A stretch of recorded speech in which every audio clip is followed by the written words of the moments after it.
नमोस्तुते महामाये मातंगी मोड़ेश्वरी सर्वकष्ट हरे देवी भक्ति मुक्ति प्रदायिनी धर्मारण्ये स्थिता देवी विद्यारण्ये संस्थिता रक्ष रक्ष महादेवी मोड़ कुलोधारिणी धर्मारण्ये तीर्थ स्थाने संस्थिता भवतारिणी दुष्ट कर्णाट की धाता श्यामला रूप धारिणी मोड़ जनहा वंदिता मातंगी मोड़ कुले कृपा करो सिद्धि बुद्धि प्रदे देवी अष्टादश भुजधारिणी। सभी से सविनय निवेदन है, चैनल को सब्सक्राइब करें, शेयर अवश्य करें। वीडियो पसंद आने पर लाइक भी करें। आप कोई सलाह देना चाहते हैं अथवा आप कुछ जानना चाहते हैं तो आप कमेंट बॉक्स में कमेंट जरूर करें। जय मोड़ेश्वरी बोल बम। मंदिर जाए तो हमें क्या नहीं करना चाहिए? देखिए, मंदिर में जाके दर्शन करना चाहिए, मंदिर में जाके आरती करना चाहिए, मंदिर में जाके प्रसाद बांटना चाहिए, प्रसाद लेना चाहिए, चरणामृत लेना चाहिए, भगवान को स्नान कराना चाहिए, भगवान को जल चढ़ाना चाहिए, भगवान के चरित्र सुनना चाहिए, समय हो तो जप माला आदि करना चाहिए और समय हो तो दान धर्म आदि भी करना चाहिए। परंतु क्या नहीं करना चाहिए, ये विषय पर बहुत कम लोग बात करते हैं, क्योंकि हमें जो करना चाहिए वो तो कर लिया, जो नहीं करना चाहिए अगर वो भी कर दिया तो क्या होगा? हमें जो करना चाहिए था उसका फल भी व्यर्थ हो सकता है, क्योंकि हम साथ में जो नहीं करना चाहिए वह भी कर रहे हैं। देखिए, आपने हमेशा सुना होगा कि आप मंदिर जाइए, मंदिर जाके दर्शन कीजिए, भगवान का भजन पूजन कीर्तन कीजिए। उसका कारण ये है कि मंदिर में विशेष प्रकार की ऊर्जाएं होती हैं, क्योंकि वहाँ की मूर्तियाँ प्रतिष्ठित होती हैं, वहाँ नित्य ही दिन भर लोग दर्शन के लिए आते हैं, सभी की मनोकामनाएं वहाँ पूर्ण होती हैं, वहाँ शुभेच्छाएं होती हैं, वहाँ मंत्रोच्चार होते हैं। उसकी वजह से वहाँ का वातावरण शुद्ध होता है, पवित्र होता है, वहाँ यज्ञ की अग्नि आदि से भी वातावरण पवित्र हो जाता है, समस्त नकारात्मक शक्तियाँ वहाँ जल जाती हैं, वहाँ पर बुरी शक्तियों का विध्वंस स्वतः ही हो जाता है, वहाँ बुरी शक्तियाँ पग नहीं धरती। आप वहां जाते हैं, आप दर्शन करते हैं तो आपको लाभ होता है। अब बात यहाँ आती है कि हमें क्या नहीं करना चाहिए। देखिए, सबसे पहली चीज तो यही है कि आप वहां दर्शन करने गए हैं अथवा मूर्ति पकड़ने गए हैं।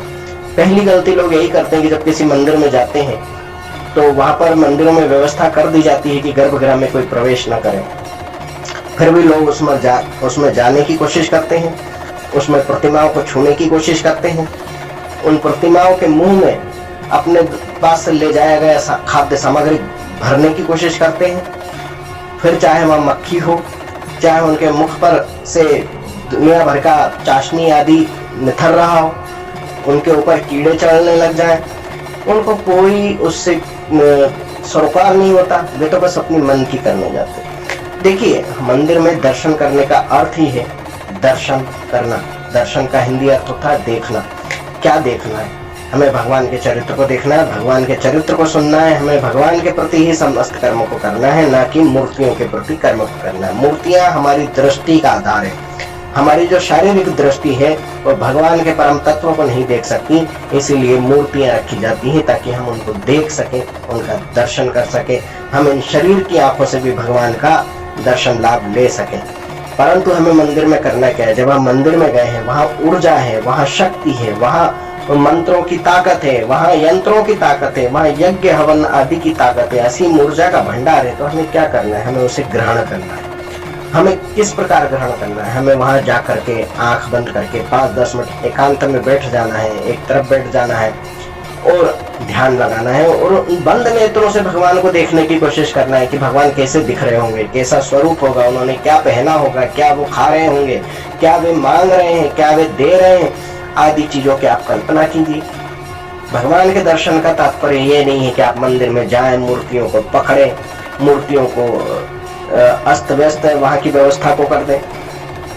आजकल तो एक परिपाटी सी चली है, किसी मंदिर में लोग जाते हैं तो पंडित पुजारियों को गाली देते हैं। ठीक है, सभी एक समान नहीं होते हैं, मैं नहीं कहता हूँ सारे अच्छे होते हैं, सारे सिर्फ भक्ति करने वहां बैठे हैं, कुछ कमाने बैठे, लेकिन कुछ तो वास्तव में व्यवस्था संभालने के लिए भी बैठे हैं,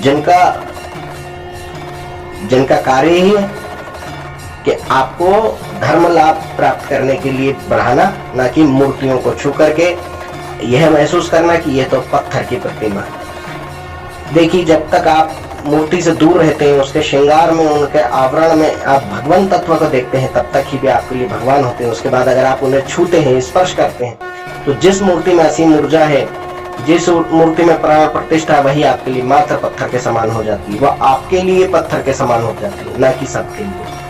आपका कर्म है कि आप दूर से देखें, मूर्ति के नेत्रों को देखें, उनमें भाव जगाने की कोशिश करें। आप उन्हें बिल्कुल सजीव ही पाएंगे, लेकिन जैसे ही आप उन्हें छूते हैं आपको एहसास होता है कि यह तो मात्र प्रतिमा है। इसीलिए मंदिर में जाकर के कभी इस तरह के कार्य नहीं करना चाहिए। देखिए, श्रृंगारित मूर्ति के ऊपर आप अगर जल चढ़ा देते हैं तो भी उचित नहीं है। बड़ी ही लगन से, मेहनत से कोई ईश्वर की स्वरूप को सजाता है, आपके लिए एक पत्थर की मूर्ति को ईश्वर बनाता है, ईश्वर के तुल्य बनाता है, और आप उसको जाकर के पूरा व्यवस्था बिगाड़ देते हैं, उस पूरे श्रृंगार को बिगाड़ देते हैं, आप उस पूरे सामग्री को बिगाड़ देते हैं जिस पर बहुत खर्च हुआ होता है। हृदय की मेहनत भी लगती है, मन का बल भी लगता है, और साथ में धन भी लगता है, जिसको जब आप बिगाड़ देते हैं तब आप तो अपनी तसल्ली करके निकल जाते हैं, लेकिन सामने वाले का मन कितना व्यथित होता है। और जो लोग, अन्य लोग दर्शन करने आते हैं, वे भी उस प्रकार की व्यवस्था को देख करके उनके मन में निराशा के भाव भर जाते हैं। जहाँ दीपक रखने की व्यवस्था की जाती है वहां आप दीपक नहीं रखते, आप अपनी मनमर्जी से हर कहीं रख देते हैं। जहाँ जल देने की व्यवस्था होती है वहां आप जल नहीं देते, आप अपनी मनमर्जी की जगह देते हैं। जहाँ नारियल फोड़ने की व्यवस्था होती है, जहाँ अगरबत्तियां जलाने की व्यवस्था होती है, जहाँ धूना लगाया जाता है, आप वहां नहीं करते हैं, आप अपनी मनमर्जी से कर देते हैं। तो आप जब व्यवस्था को अव्यवस्था में बदल देते हैं, आप व्यवस्थाओं को बिगाड़ देते हैं, तब आपके द्वारा किए गए सारे कर्म अव्यवस्थित हो जाते हैं, उनके फल भी आपको अव्यवस्थित हो जाते हैं। वे शुभ फल तो कतई नहीं हो सकते। फिर आप कहते हैं कि हम मंदिर जाते हैं, दर्शन करते हैं, हमें तो कुछ नहीं मिलता। आप दर्शन कहाँ करते हैं? आप तो वहां चूहे बिल्ली का खेल खेल के आ जाते हैं, आप पकड़म पकड़ाई खेल के आ जाते हैं, पर आप दर्शन करके नहीं आते। दर्शन के दो अर्थ बताए गए हैं। एक तो मैंने वीडियो के प्रारंभ में बताया कि दर्शन का अर्थ होता है देखना। दर्शन का दूसरा अर्थ होता है कि किस बारे में बात हो रही है, किस तत्व के बारे में बात हो रही है, उसका विस्तृत वर्णन क्या है, उसका विषय क्या है और उसका प्रयोजन क्या है। ये सब चीजें मिलकर के एक दर्शन होता है, जिसे हम कहते हैं आध्यात्मिक दर्शन। आध्यात्मिक दर्शन करने ही हमें मंदिर जाना होता है, ना कि हमें तमाम तरह की बातें करनी। आपकी भावना है कि आप वहाँ मंदिर में सेवा देना चाहते हैं, तो आप मंदिर के व्यवस्थापकों से पूछ लें कि आपको किस प्रकार की सेवा देनी है और कहाँ देनी है, तब जाकर के आप उस सेवा को करें। मैं यहाँ धन की बात नहीं कर रहा हूँ, मैं यहाँ परिश्रम की बात कर रहा हूँ कि आप साफ सफाई करने गए, झाड़ू लगाने गए हैं, आप मंदिर को धोने गए, मंदिर परिसर में जाले तोड़ने गए हैं, आप मंदिर परिसर में इधर उधर जहाँ तहाँ पड़ी हुई चप्पलों को एक कोने में करने गए हैं, तब कम से कम आप पहले पूछ ले, परामर्श ले लें कि उन्होंने किस प्रकार की व्यवस्था जमाई हुई है, उसी प्रकार की व्यवस्था को आप वहाँ पर पूर्ण कर दें। इस तरह से आप पाएंगे कि वहाँ पर आप सहयोग कर पा रहे हैं। वहाँ अगर प्रसाद बांटने की व्यवस्था नहीं हो पा रही है तो आप वहाँ पूछ लें कि कब प्रसाद बंटना है, कैसे बंटना है, किस प्रकार का प्रसाद बंटना, आप ले जाके उन्हें दे दें। हर चीज धन से संभव नहीं होती, कुछ कर्म से भी होती है। हमें कुछ कर्म ऐसे करना चाहिए, हमारे मन में ऐसा उद्देश्य होना चाहिए कि हम जब वहाँ गए हैं तो हम उन्हें कुछ दें, कुछ अर्पण करें। तो हम उनसे पूछ लें कि उन्हें क्या चीज चाहिए।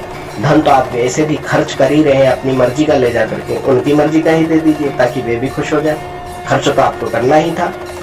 तो देखिए, मंदिर में जब हम दर्शन करने जाते हैं तब हमारी दृष्टि खुलती है। दृष्टि कैसी खुलती है? सोचने की क्षमता विकसित होती है। दृष्टि किस प्रकार की खुलती है कि हम भगवान का दर्शन करते हैं, हमारे मन के भाव जागते हैं और हमारे मन में प्रसन्न चित्तता आती है, हमारा व्यवहार बदलने लगता है। हम प्रसन्न जब रहते हैं तो उसका हमारे आसपास के लोगों पर असर होता है और वे हमारे प्रसन्न मुख को देख करके वे स्वयं भी प्रसन्न होते हैं, आनंदित होते हैं। तो ये है दर्शन का सम्यक भाव। इसलिए हमें मंदिर जाकर के वही गलतियां नहीं करना चाहिए जो हम कर देते हैं, अनायास ही कर देते हैं और लोगों के बहकावे में आकर कर देते हैं कि ये व्यक्ति बुरे हैं या ये व्यवस्था बुरी है, हम जो करें वही ठीक है। नहीं, इस प्रकार से नहीं सोचा जा सकता। पुरातन काल से जो व्यवस्थाएं चली आ रही है, हमें थोड़ा उनका भी ध्यान रखना चाहिए। हम सभी को आज मंदिर में जाने की आज़ादी है, हम उस आज़ादी का फायदा उठाएं, हम लाभ लें और हम दर्शन लाभ लें और स्वयं का उद्धार करें। जय मोड़ेश्वरी बोल बम। ओम मणिक्यमणामप्लाल्यन्तीं मदालशां मंजुलवाग्विलासां महेन्द्रनीलं द्युतिकोमलांगी मतं कन्या मनसा स्मरामि।